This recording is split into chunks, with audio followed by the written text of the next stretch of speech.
कहानी की शुरुआत में हम रात का समय देखते हैं जहां पर एक कपल अपने घर से बाहर निकलते हैं और अपनी कार में बैठकर वहां से चले जाते हैं। कपल के जाने के बाद घर के बाहर कुछ दूर पर खड़ी एक दूसरी कार के अंदर से 3 चोर बाहर निकलते हैं और उस कपल के घर में चोरी करने के लिए चले जाते हैं। उन चोरों का एक साथी कार में ही रहता है ताकि अगर कोई प्रॉब्लम हो तो वो कार को पहले से ही स्टार्ट रखे। अब वो तीनों चोर घर के दरवाजे पर आ जाते हैं जहाँ पर उनकी साथी अपनी ट्रिक की मदद से दरवाजे को खोल लेती है और जब दरवाजा खुलने पर अलार्म बजता है तो वहाँ पर कपल का डॉग आ जाता है जिससे सभी डर जाते हैं, लेकिन जल्दी इन्हें पता चल जाता है कि वो डॉग काफी ज्यादा फ्रेंडली है। जिसके बाद वो कपल के घर में मौजूद एक कीमती पेंटिंग को ढूंढना स्टार्ट करते हैं क्योंकि वो लोग उसी पेंटिंग को चुराने आए हैं। इसके बाद हम घर के बाहर कार में मौजूद चोरों के साथी को देखते हैं जिसे सामने से एक कार आती हुई दिखाई देती है और ये कार किसी और की नहीं बल्कि उस घर के मालिक की ही थी क्योंकि वो लड़की अपना पर्स घर पर ही भूल गई थी। अब कपल के वापस आने से चोर पूरी तरह से डर जाते हैं, लेकिन ये उनकी किस्मती थी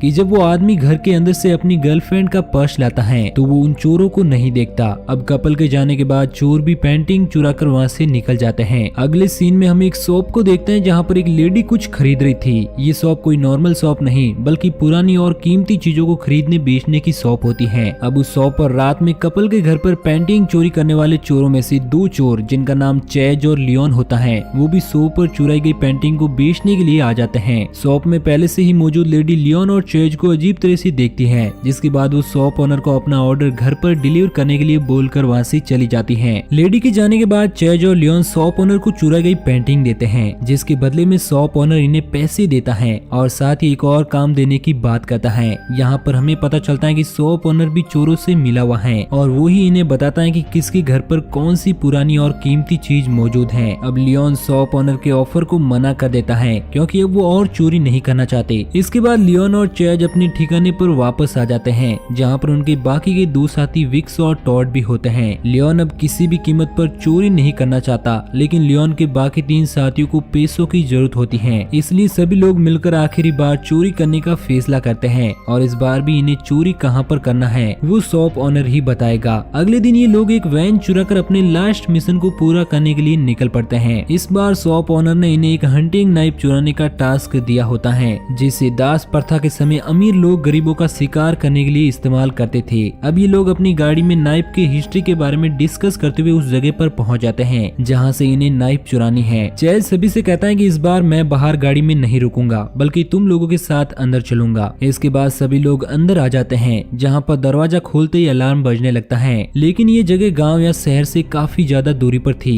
इसलिए इन्हें जरा भी डर नहीं लगता और वो लोग नाइफ चुराने के लिए अंदर आ जाते हैं। विक्स और टॉड एक साथ नाइफ खोजने की कोशिश करते हैं और वहीं लियोन और चेज एक साथ ऊपर आकर नाइफ ढूंढते हैं। अब अचानक से टॉड गायब हो जाता है और जब विक्स टॉड को ढूंढती हुई एक कमरे में आती है तो वो देखती है कि कमरे का दरवाजा बंद था। अब विक्स को कोई पीछे से आकर बेहोश कर देता है जिसके बाद चेज और लियोन पर भी पीछे से हमला होता है और जब उनकी आंखें खुलती हैं तो वो दोनों खुद को टॉड और विक्स के साथ बंधे हुए पाते हैं और इन चारों को गाड़ी में बैठाकर कहीं पर ले जाया जा रहा होता है। तो एक बंदा जिसका नाम मैलोरी होता है वो गाड़ी का पर्दा हटाता है और यहाँ पर लियोन और चेज देखते हैं कि यहाँ पर वो लेडी भी मौजूद थी जिसे इन्होंने शॉप पर देखा था। इस लेडी का नाम कैथरीन होता है जो एक शाही परिवार की वंशज होती है और इन्होंने जहाँ से हंटिंग नाइफ चुराने की कोशिश की थी वो प्रॉपर्टी भी कैथरीन की ही थी। इसके बाद कैथरीन के कहने पर मैलोरी लियोन और उसके तीनों साथियों को खींचकर गाड़ी से बाहर फेंक देता है और उनके ऊपर एक अजीब सा लिक्विड भी डालता है। दरअसल कैथरीन लियोन और उसके दोस्तों को जिस जगह पर लाई होती है वहाँ से दूर दूर तक कैथरीन के ही खेत और प्रॉपर्टी होती है और अब कैथरीन अपने पूर्वजों के रिचुअल को फॉलो करते हुए हंटिंग नाइफ से लियोन और उसके दोस्तों का शिकार करेगी। अब मैलोरी ने सभी के ऊपर लिक्विड इसलिए डाला होता है ताकि कैथरीन के डॉग लिक्विड की स्मेल से इनका पता लगा सके।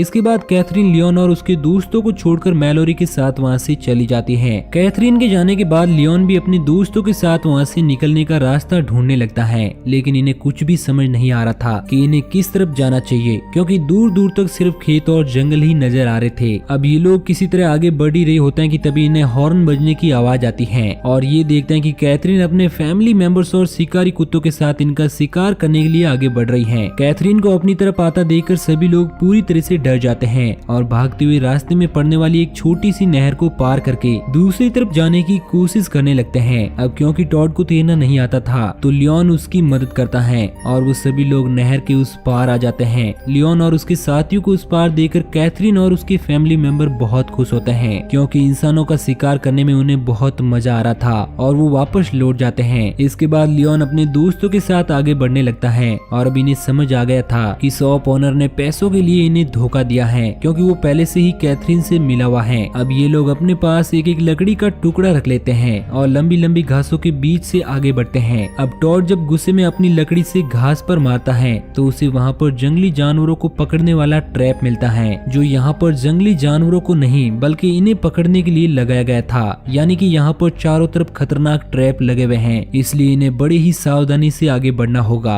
और अगले पल ये देखते हैं कि कैथरीन अपने फैमिली मेंबर्स और शिकारी कुत्तों के साथ इनका शिकार करने के लिए यहाँ पर आ चुकी हैं। अब कैथरीन को अपनी तरफ आता देखकर ये सभी लोग बुरी तरह से डर जाते हैं और भागते हुए एक वॉल के पास पहुंच जाते हैं। लेकिन वॉल को पार करने के दौरान टॉड नीचे गिर जाता है और एक ट्रैप में फंसने की वजह से घायल हो जाता है। इसके बाद लियोन और चैड मिलकर टॉड को ट्रैप से बाहर निकालते हैं और वॉल के ऊपर चढ़ाते हैं। चैज तो ऊपर चढ़ जाता है, लेकिन लियोन अभी भी नीचे ही था। और अब यहाँ पर कैथरीन के डॉग भी आ जाते हैं, जो लियोन पर अटैक करके उसे घायल कर देते हैं। लियोन अपने दोस्तों की जान बचाने के लिए खुद को अकेला छोड़कर उन्हें आगे बढ़ने के लिए कहता है, क्योंकि इसके अलावा उनके पास कोई और ऑप्शन नहीं था। अब विक्स टॉड के घाव पर पट्टी बांध देती हैं और वहीं दूसरी तरफ लियोन की सांसें अभी भी चल रही थी, जिसके सामने कैथरीन अपने फैमिली के साथ बैठकर बड़े ही आराम से कॉफी पी रही होती है। इसके बाद कैथरीन हंटिंग नाइफ की मदद से लियोन का गला काटकर उसे मार देती है और अपने फैमिली के ट्रेडिशनल रिचुअल को पूरा करती है। इसके बाद कैथरीन लियोन के ब्लड को माइल्स के चेहरे पर लगाती है और उसे रिवार्ड के तौर पर हंटिंग नाइफ देती है, क्योंकि ये माइल्स के लाइफ का पहला ह्यूमन हंट होता है। इसके बाद हम चैज और उसके साथियों को देखते हैं, जो खेतों को पार करके एक कच्चे रास्ते पर पहुंच जाते हैं कि तभी गाड़ी से इन्हें कोई अपनी तरफ आता हुआ दिखाई देता है।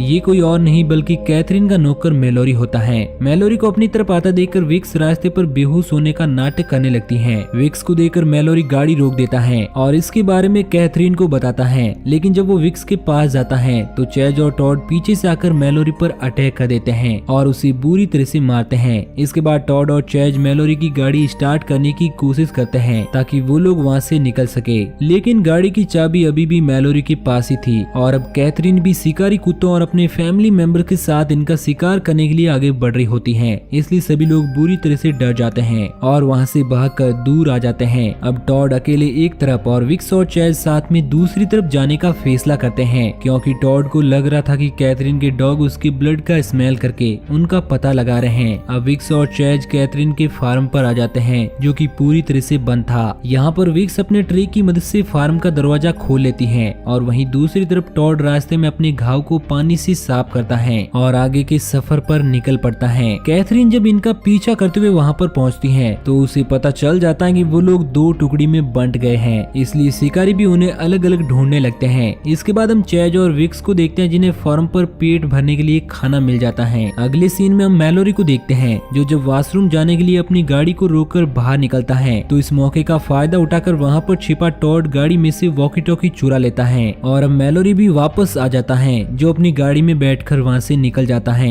अब फार्म पर कैथरीन के दो फैमिली मेंबर यूगो और माइल्स आ जाते हैं, जिन्हें पता चल जाता है कि फार्म पर कोई पहले से ही मौजूद है। और जब माइल्स अपने डॉग की मदद से विक्स और चैज को ढूंढने की कोशिश करता है तो विक्स वहाँ पर एक स्प्रे मार देती है, जिससे डॉग कंफ्यूज हो जाता है और वहाँ से चला जाता है। अब यहाँ पर टॉड भी छिपते छिपते आ गया था। माइल्स और यूगो से बचने के लिए चैज ओवन में एक मेटल रख देता है और साथ ही गैस भी खोल देता है। इसके बाद विक्स और चैज स्टोर रूम में छिप जाते हैं और जब माइल्स अंदर आने की कोशिश करता है कि तभी ओवन ब्लास्ट हो जाता है, जिससे माइल्स दूर जाकर गिरता है और काफी ज्यादा घायल भी हो जाता है। इसके बाद विक्स चैज और टॉड के साथ वहाँ से निकल जाती है और यूगो भी गुस्से में अपनी गन लेकर इन्हें ढूंढने के लिए निकल पड़ता है। रास्ते में टॉड के पास मौजूद वॉकी टॉकी की मदद से कैथरीन इनसे बात करती है, जो इन्हें बताती है कि ये लोग अपनी गलती की सजा भुगत रहे हैं, क्योंकि ये लोग कैथरीन के घर में हंटिंग नाइफ चुराने के लिए गए थे, लेकिन ये तो सिर्फ एक बहाना था। असल वजह तो वॉकी टॉकी की मदद से इनकी लोकेशन का पता लगाना था। इसके बाद चैज एक पेड़ पर चढ़कर ये देखने की कोशिश करता है कि इन्हें किस तरफ जाना चाहिए कि तभी वहाँ पर हंटर आने लगते हैं। हंटर को अपनी तरफ आता देखकर ये लोग जंगल के अंदर चले जाते हैं, जहाँ पर टॉड विक्स और चैज को खुद से अलग रहने के लिए कहता है, क्योंकि घायल होने की वजह से वो उनके लिए मुसीबत बन सकता था। इसके बाद विक्स और चैज साथ में वहाँ से दूसरी तरफ निकल जाते हैं और टॉड अकेले ही अपनी मंजिल ढूंढने का डिसाइड करता है, लेकिन कुछ ही समय बाद वो वो यूगो के द्वारा पकड़ा जाता है। इसके बाद यूगो और टॉड के बीच में एक खतरनाक फाइट होना शुरू हो जाती है। फाइट के दौरान यूगो टॉड के पेट में हंटिंग नाइफ से अटैक करता है,